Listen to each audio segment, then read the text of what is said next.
Om Sahana Bhavatu Sahanau Bhunaktu Sahaviryam Karavavahai Tejasvina Vadhitamastu Ma Vidvishavahai. Om Shanti Shanti Shanti.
I'm able to appreciate that I am not the mind because I can witness my thoughts. But I'm not able to appreciate that I am not the body. When it is said that as I am aware of the body, therefore I am not the body, meaning that as clearly I recognize myself as a witness of the mind, so clearly I am not to recognize myself as a witness of the body.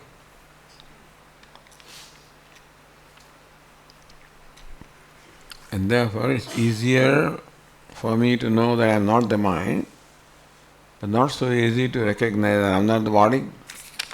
That is the question here. Is it because the awareness of the body is through the mind which I witness?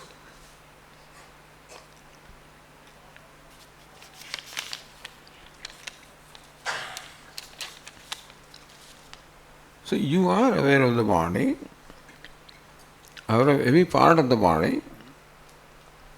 You can go part by part and start with, say, toe of the right foot and then travel over the whole body and recognize that you are the witness of every part of the body.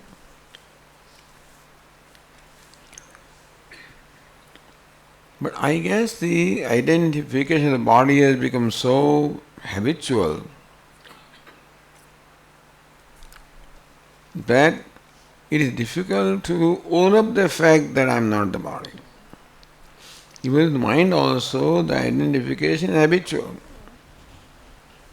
Although I feel that I am the witness of the mind, therefore I am not the mind, that way you are witness of the body also, because you are aware of the body. However you are aware of the body. Yes, awareness is only through the mind. So I am aware of the body through the mind, no doubt about that. So I am first aware of the mind, then through that I am aware of the body. So basically it is the mind that we always are aware of. Then mind takes the form of the object, that's why I become aware of the other objects. So our awareness of anything is through the awareness of the mind. It is true. But I am aware of the body even through the mind and even directly also. Body is very close. Prana is something that I am aware of. Prana, the breathing, is something I am aware of. So by focusing on that, I can make my mind see that I am not the body. So this will have to be practiced.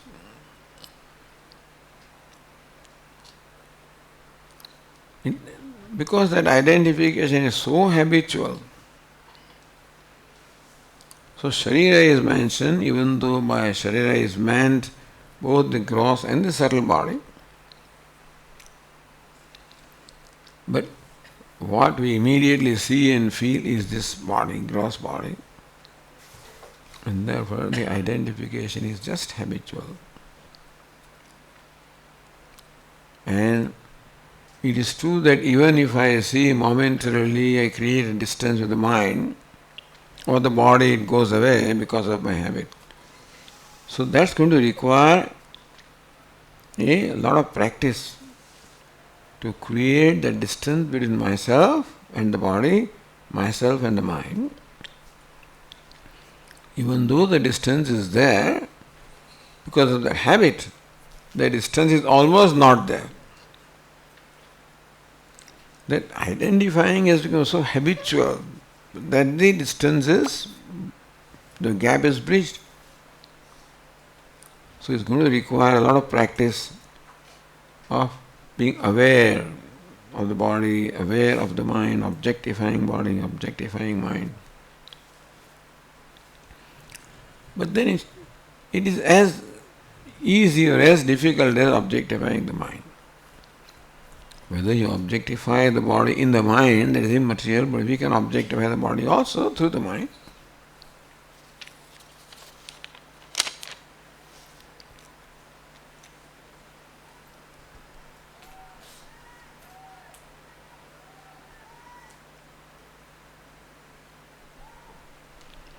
It is said that there has to be a changeless entity to know the changing body and mind. And that changeless entity is Atma. First statement is, for knowing the change, there has to be a reference. The reference should not change. For example, in the US, if you are speeding, all of a sudden that traffic patrol comes, he just places himself before you. He says, sir, you've been traveling 85 miles an hour. So he fixed a point. From there, how long did it take for me to travel? From there he calculated that I am driving at 85 miles an hour. So to measure that change, there has to be a reference point which does not change. Ultimately, the fact that we recognize the world is changing, Shashvan Nashvarameva Vishwamakilam, the whole universe is Shashvat, constantly changing, perishing. And that is known through a reference point that does not change. And that is the self, it is true. The question is, but isn't the memory aspect of the mind register all the changes? Is it not the memory aspect of the mind that registers the changes?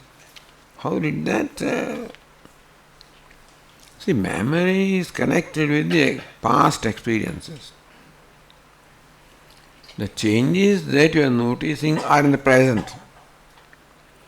The sense organs only can perceive what is in the present. Eyes can perceive colors and form that are in the present. Ears can hear the sounds in the present. All sense organs can perceive what is in the present.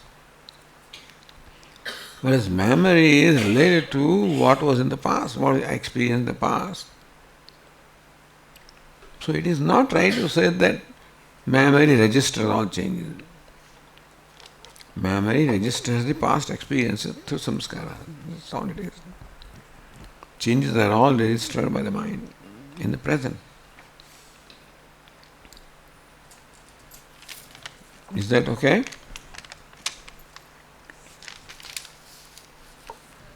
Does that answer your question?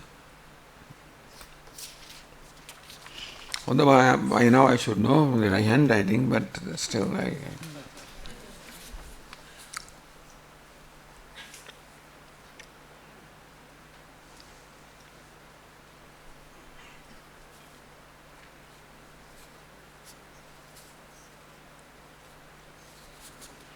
I found wishes. I think the right term means desires. Wishes, I find wishes, that is desires, as the biggest problem in my life. How to get rid of wishes or desires? How to stop desiring? And are desires a stimuli for life? So, she was saying today, Puja Swami began his talk. No, our friend was saying in Bangalore, began with a talk that to wish is a privilege that only human being enjoys.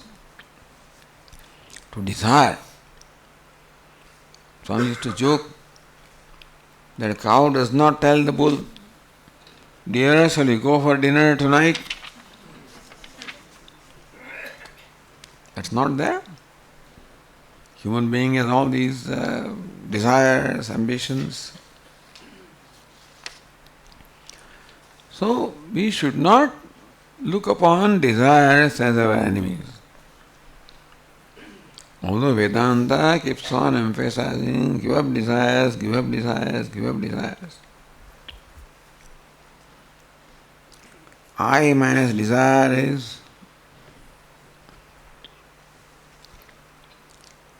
but we need not look upon desires as enemies. What we need to do is to manage the desires and not be managed by desires. If we are managed by desires, then desires are a problem. If we manage the desires, then desire is a privilege. Yes, a time will come when you will not need the desires. But the way to become free from desires to grow such that you become free from a need. We cannot simply get rid of desires as long as we are needy. So desire is an expression of an inner need. So as long as different kinds of needs are there, so long. Now, when the desire arises, which it arises on its own, then I have the freedom to decide what I want to do with desire. Do I want to fulfill the desire? Do I want to let the desire go? Do I want to resolve the desire? Do I want to reason with my mind and make the mind see that desire is not reasonable. But desire arises without asking for permission. Meaning that just as we do not know what the next thought is going to be, similarly also desire is something that arises. That's why a question is asked for the students of Vedanta, that when they talk of the sadhana chatushaya sampatti, viveka, vairagya, samadhi sampatti, mumukshutvam cha. What is mumukshutvam? Mumukshutvam is desire for moksha. A keen desire for moksha. You follow? Viveka, to discriminate between nitya, anitya. Vairagya, it is passion towards anitya. Samadhi shirka sampatti, that is how mind becomes tranquil. Mumukshutva is desire for moksha. How can desire be a qualification? Because it is not in my control to desire. Understand? Desire takes place. Is it not so? How can they present desire as a qualification? Qualification is something which I have the freedom to cultivate. So why does a desire for moksha is a qualification? Yes, I want to desire. So desire doesn't take place because of my will. So what I can do with my will, that is where I have the freedom. So viveka I can do, vairagya also by will, understand the futility of enjoyments, etc. Shama, dama, all of these I can do. But how can I desire for moksha? How can desire be presented as a qualification?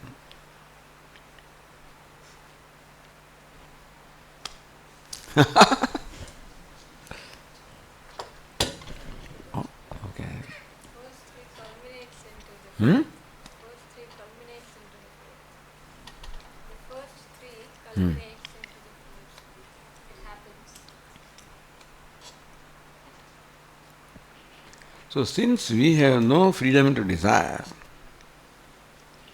desire automatically takes place.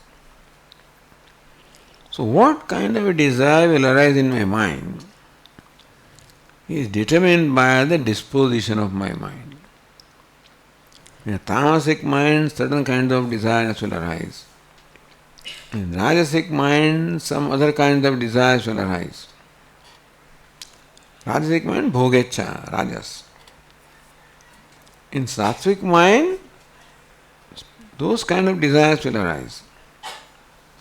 So what I can do is to create that disposition of mind where desire for moksha arises. I don't have freedom to desire, but I can create a disposition of mind where that desire arises. That's a sattvic disposition. So when it is said desire for moksha as a qualification, it means that we should cultivate a mind where desire for moksha arises. Until it arises, keep on working on the mind. Until that remains the only desire, theoretically. Our Swami used to say in Bengal, they cultivate fish in ponds, in the homes. So bigger fish swallow smaller one. Then that will be swallowed by a bigger one. How many will be left ultimately? One. That will be swallowed by?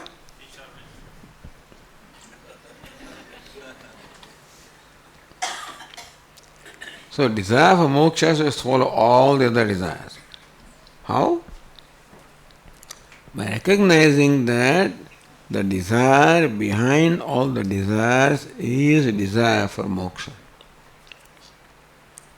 What is dearest to me is freedom.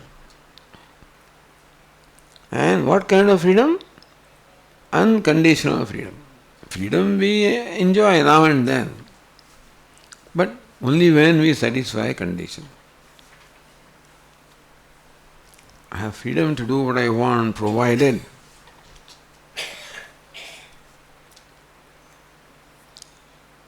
I follow certain guidelines, I have certain boundaries. In short, in whatever I can do, there are always boundaries. So we have freedom as long as we remain within those boundaries. I have freedom to speak as long as I am sitting here. Out there on the bank of the Ganges, I can't say these things, Will have no meaning. So we do enjoy freedom now and then, but freedom which is conditional freedom with boundaries. What we want is unconditional freedom, boundless freedom. We don't like the conditions put upon us. In Kailas Ashram, you can get lunch if you get the chitti. So when you get parchi, when you attend the morning class, then you can have lunch. So that's the condition. Here also you must have seen in Bhandara, one of volunteers went on collecting the pink slips. That is the invitation that they have. And it is like, if you don't have that, they have the freedom to ask you to get out, leave. Or Gopalanji Swami was,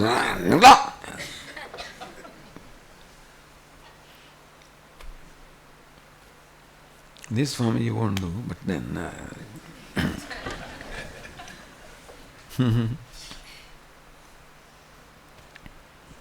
so there is always a condition in everything that we can do.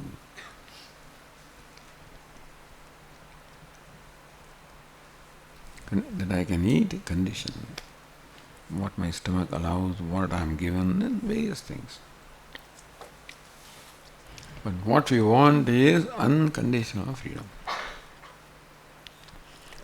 And the freedom that we acquire is always conditional. And therefore that unconditional freedom must be that which is already acquired, which is my nature. And therefore I have love for that. Ultimately, what I love is my own self. The fact that I love happiness is because happiness is my nature. The fact that I love freedom is because freedom is my nature.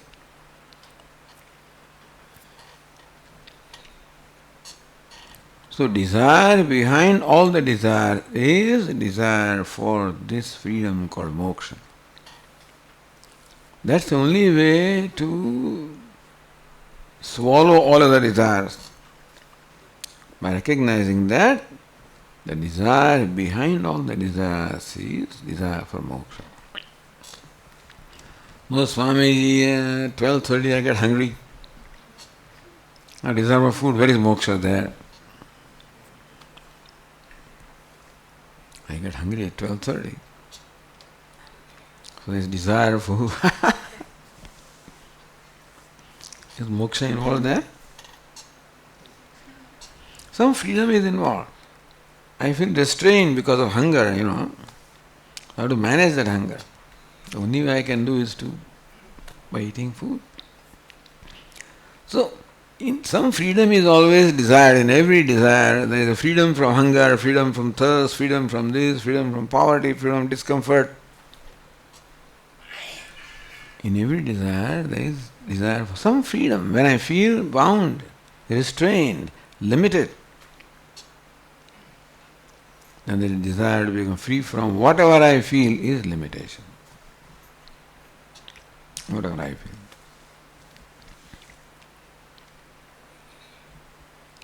So, moksha ichha.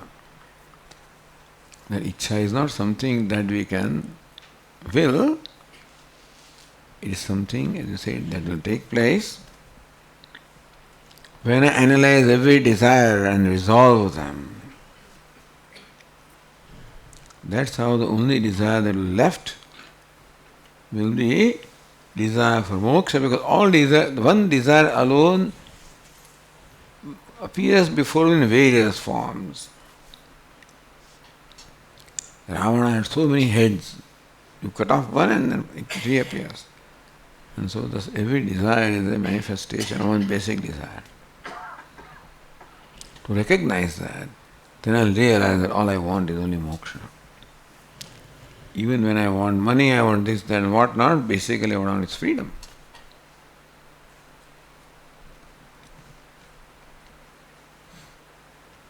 How did that discussion come? Since desire cannot always be controlled, whenever a desire arises, if I go on a silent meditation, would that help resolve the desire? Not silent. Silent meditation is always helpful, not for this purpose.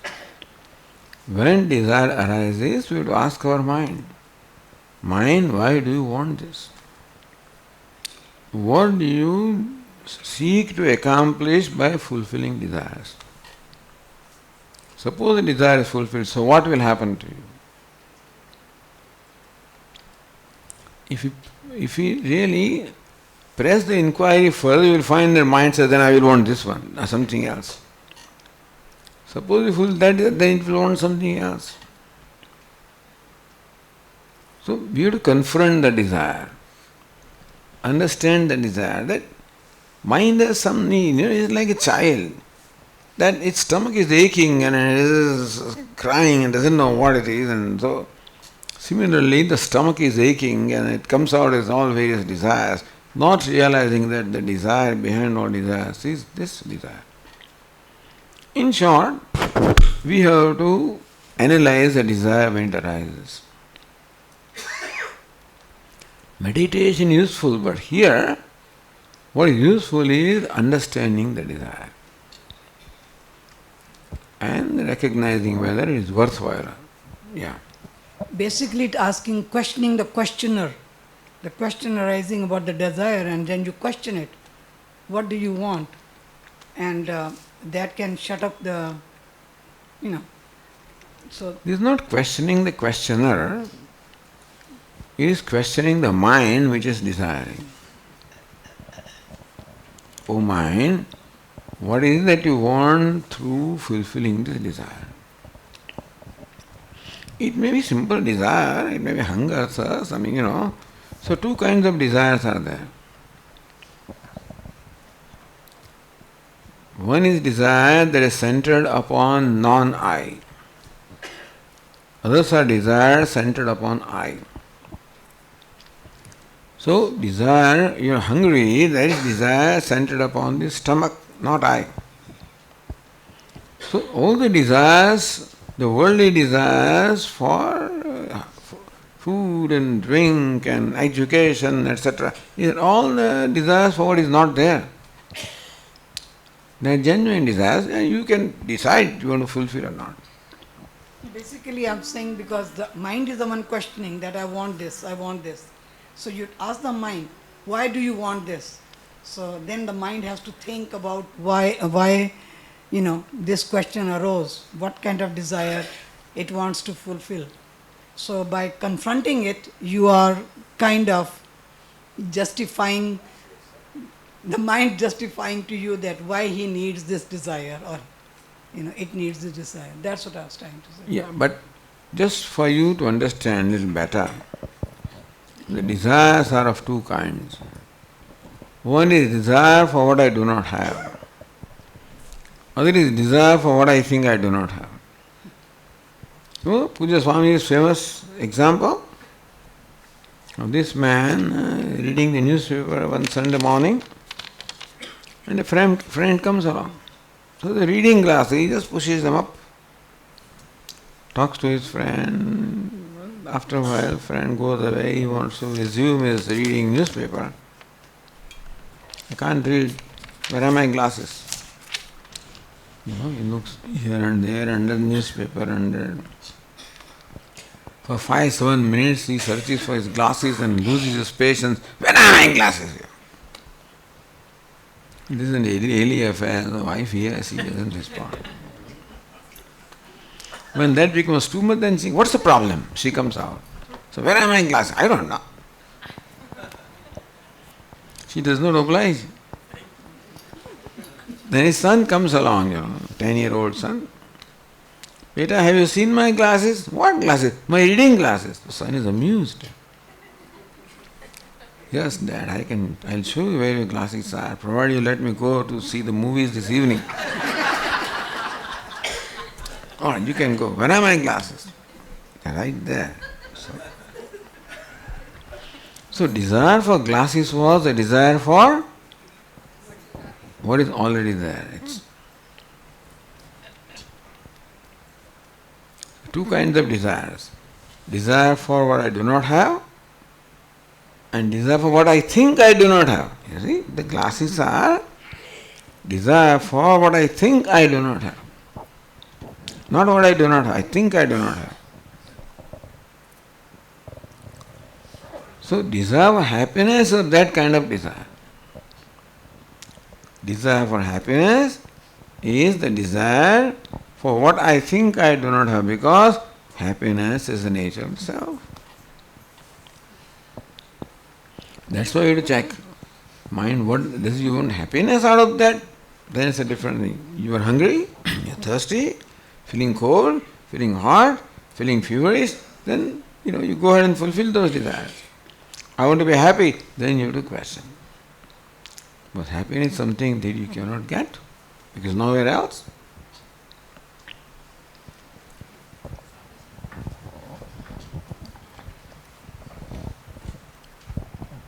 Puja Swamiji, Dayanandji used to say that the greatest freedom is freedom from fear. Freedom? Freedom from fear. Huh.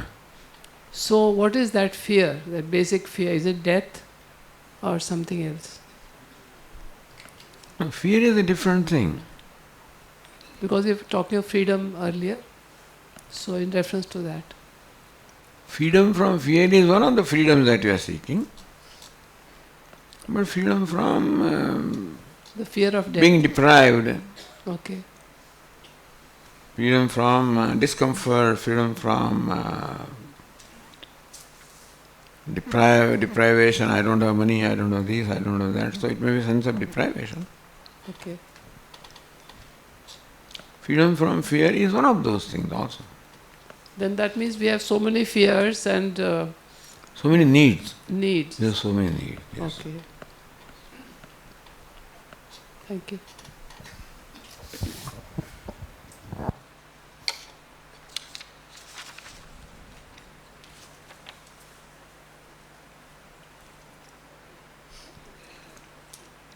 Ananda of Anandamaya Kosha and Brahmananda, are they the same?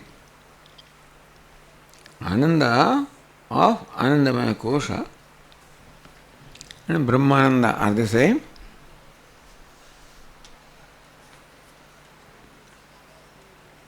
Are there different kinds of Ananda or there is one Ananda?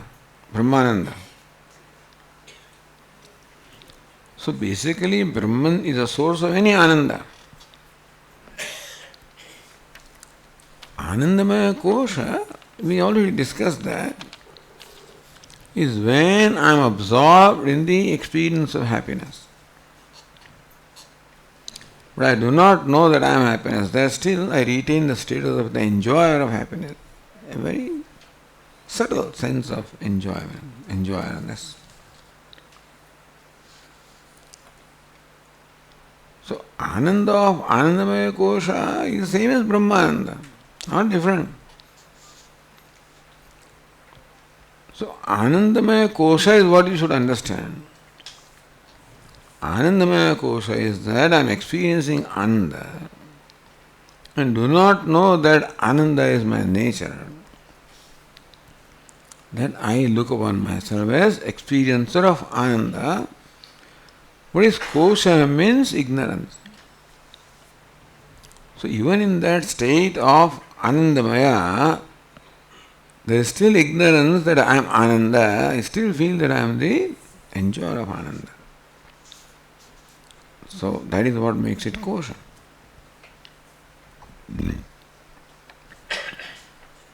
Does that answer the question? Okay. One person writes his name, so I know.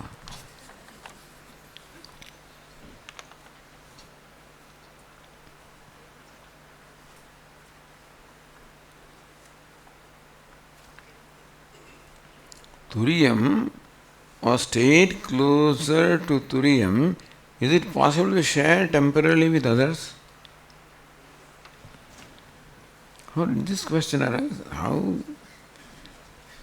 is it possible? Turiyam is myself, in fact.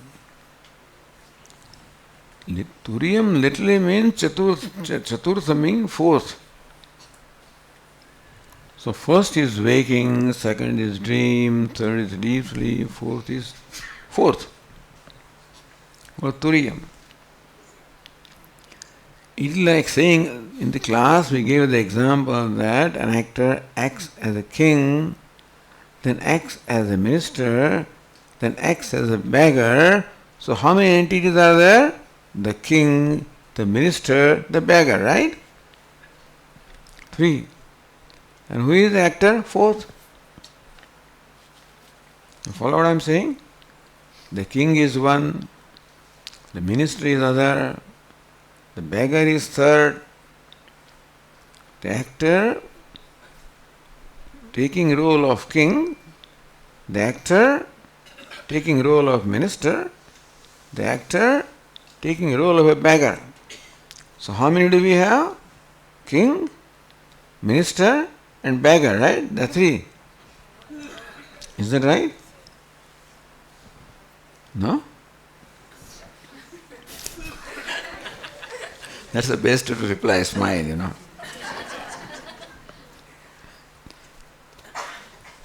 Good, at least that makes us smile, that's good.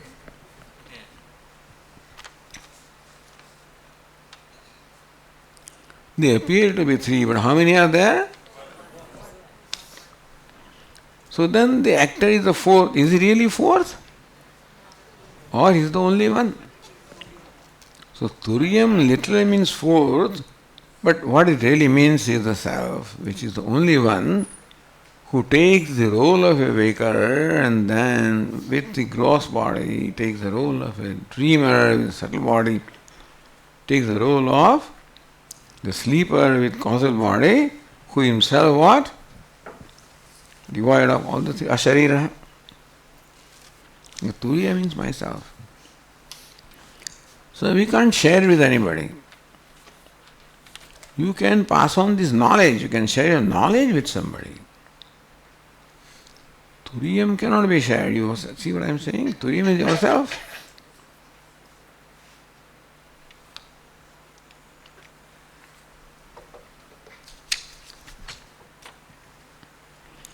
Pratibimba-vada and avachcheda-vada. Kindly elaborate. It's like an examination paper,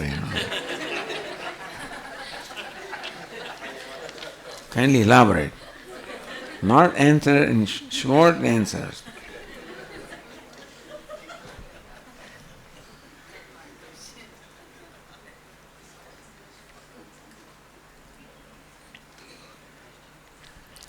Which one is correct or appropriate? Pratibimba-vada and avachcheda-vada.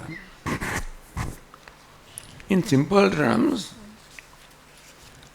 to explain ourselves, our sense of limitation, we feel a sense of limitation. Who feels? Atma feels. The limitless feels a sense of limitation.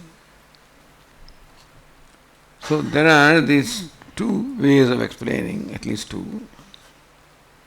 One is the sun gets reflected in a container of water. When there is a reflection, it's called pratibimba. So pratibimba-vada is how the reflection is controlled by the reflecting medium. The sun does not control how the reflection will look. Who controls? It is the reflecting medium that controls how will my face look. I don't control, it is the mirror that controls.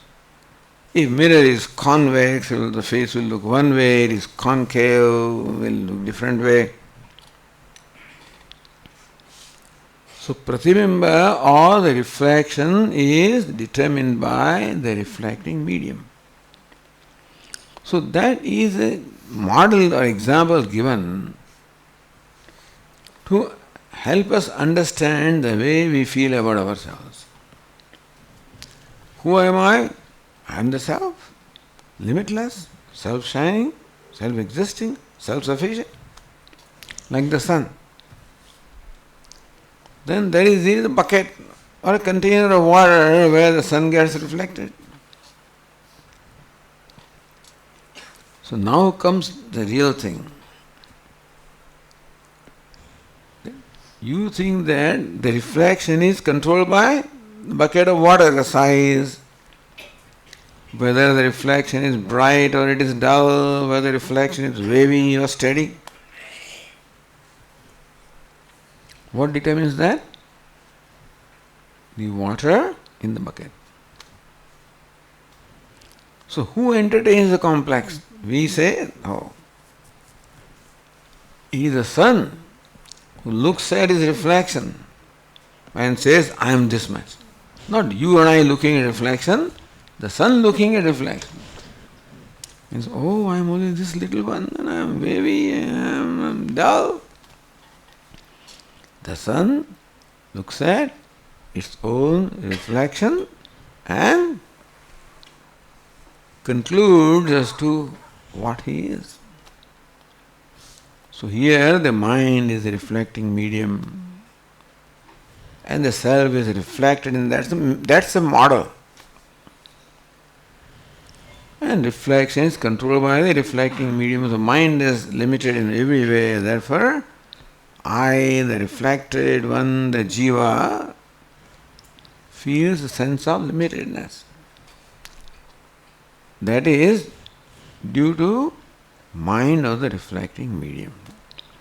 So thus to explain the way we feel about ourselves, namely sense of limitedness, this model, Pratibimba, is given to us. Other one is, I said, the space looks at the part and says, I am part space. That's called avacheda, meaning the space which is not reflected in part, but then limited by a part, conditioned by a part, circumscribed by the part. So there are two ways of explaining the sense of limitedness. It's a matter of preference. Which one is better? Depends on the situation, and there's generally it is reflection which explains it much better than even this avacheda. Because reflection can explain the sense of limitations, the restlessness, the dullness. This one can only explain the limitedness. But that the space feels dull, the space feels agitated, etc., can be explained only by the reflection. And that is most used model. But then there is a debate which is better, avachedavada, pratibimba-vada. In Panchadashi introduction there is a, Shastrat. And the Mahatma there, very learned, was proven that it is pratibimba-vada, that is the right one. It's a model, there's nothing right or wrong. What suits you better in a given situation? And so sometimes this avacheda may help the situation better, may explain, or pratibimba. But mostly it is pratibimba that is used, because that explains it better.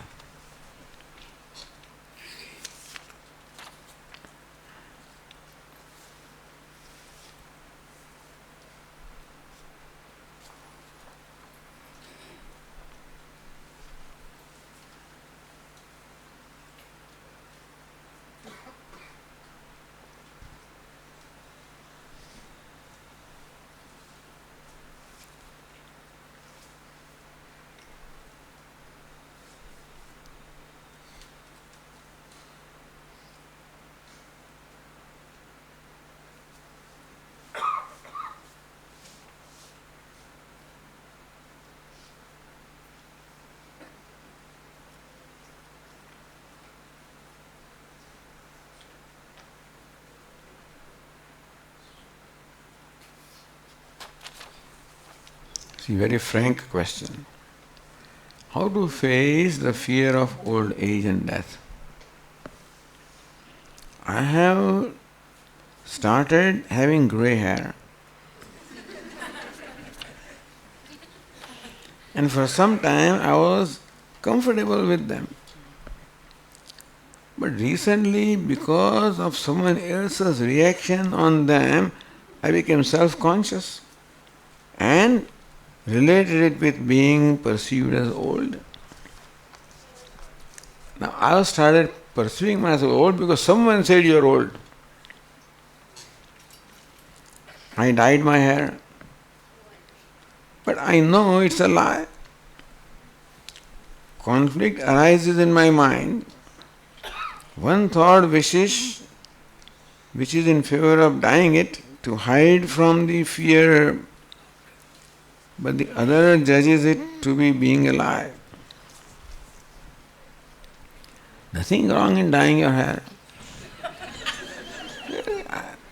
And if that makes you better about yourself, you feel better about yourself by dyeing, you do that. What's the big deal?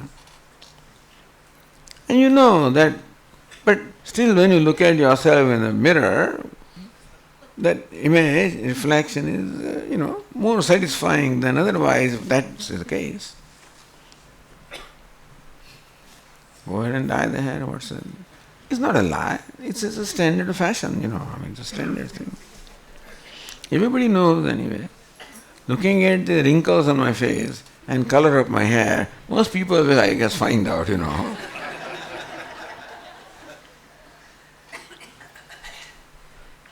So sometimes the dark hair looks very unnatural. Because you recognize that the face and hair, they do not match. So it can be quite awkward, in fact, But it's up to you, how you feel about yourself, that is most important. And it is best not to be controlled by other people's perception about us. Although we do, a lot of things that we do is just to get approval from. That's the human mind, nature of human being. Always seeking approval. Because I have difficulty in approving myself. Therefore, always seek approval from others.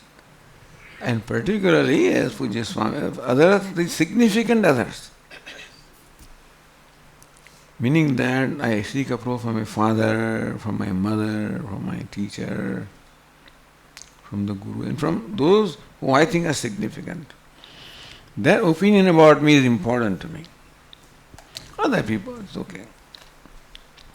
And therefore, I always take care to make sure that their opinion about me is favorable. And I go out of way very often, bend over backwards to make sure that they feel good about me. They approve of me.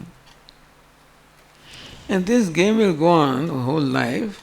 So we should recognize that a day should come when I start approving myself. Seeking approval of others is an unending and, it's a game that will never end. This person is happy, okay, says, oh, you look good. But other people say, hey, I can see that, that, because when you dye your hair, some little thing always shows up, because hair grows. And so some color, something will be seen here, and then people say, yeah.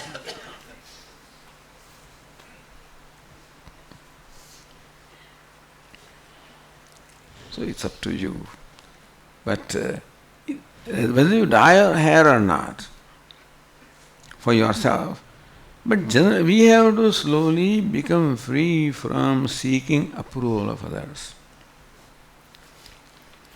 Because it's a never-ending game. This one approves, another one doesn't approve, that approves, and third one does not approve. So the answer is to approve myself. That will happen when I become good.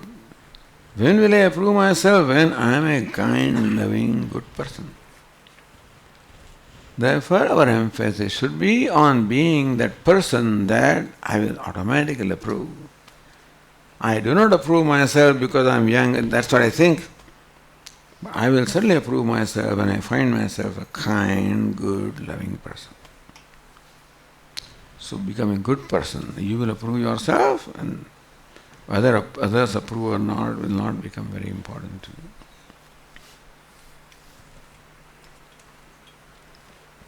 Bhagi? Oh.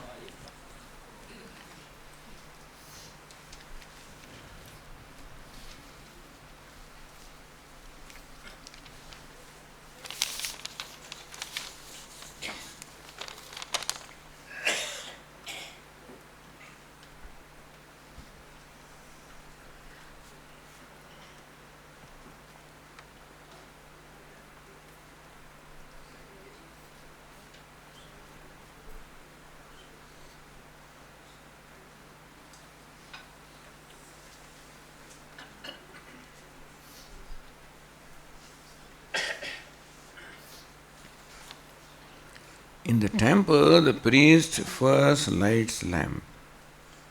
Also in temple, during a homa, ghee and other items are offered to the fire.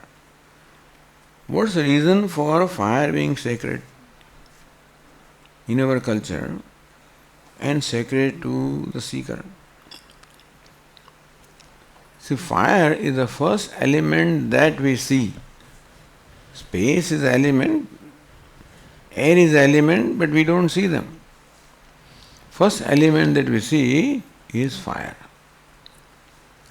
Therefore, fire is considered to be closest to the source, which is God.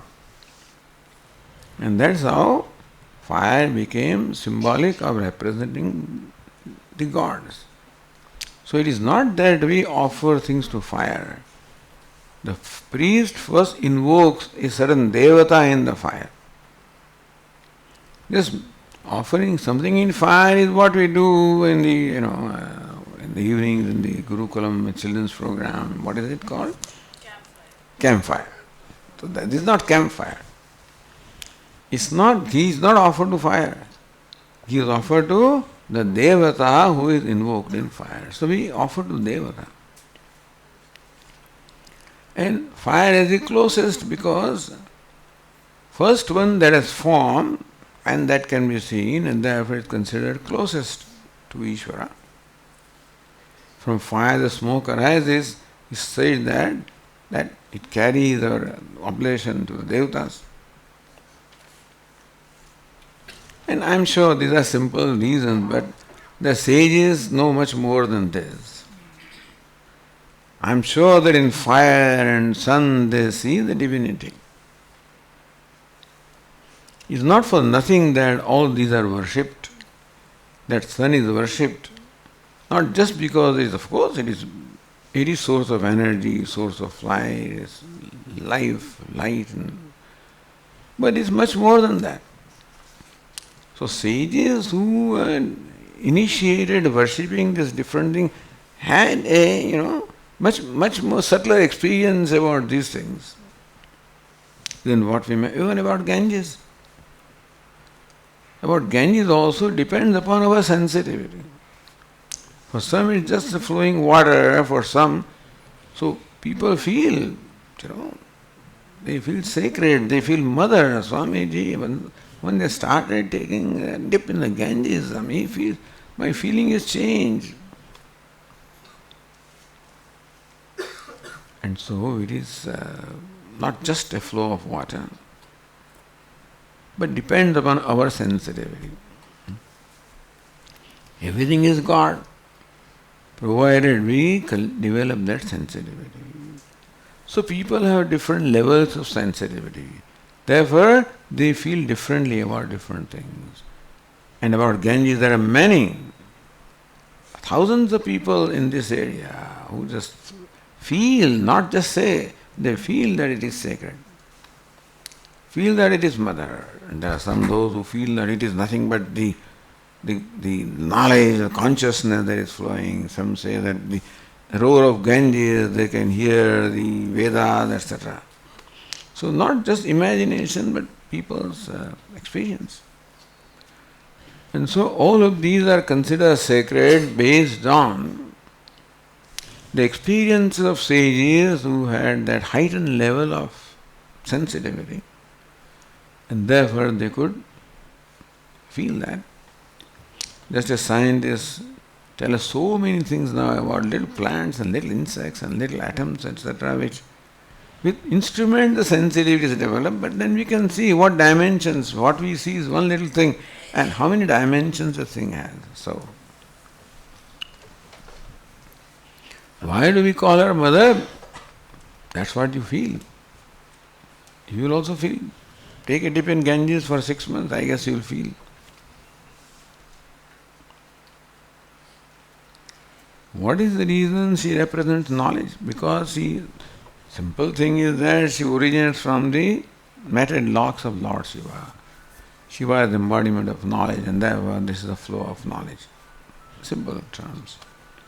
But also a lot of sages all lived in the bank of the Ganges, and so our Jnana Parampara also comes from there. So Ganges represents the Jnana Parampara also.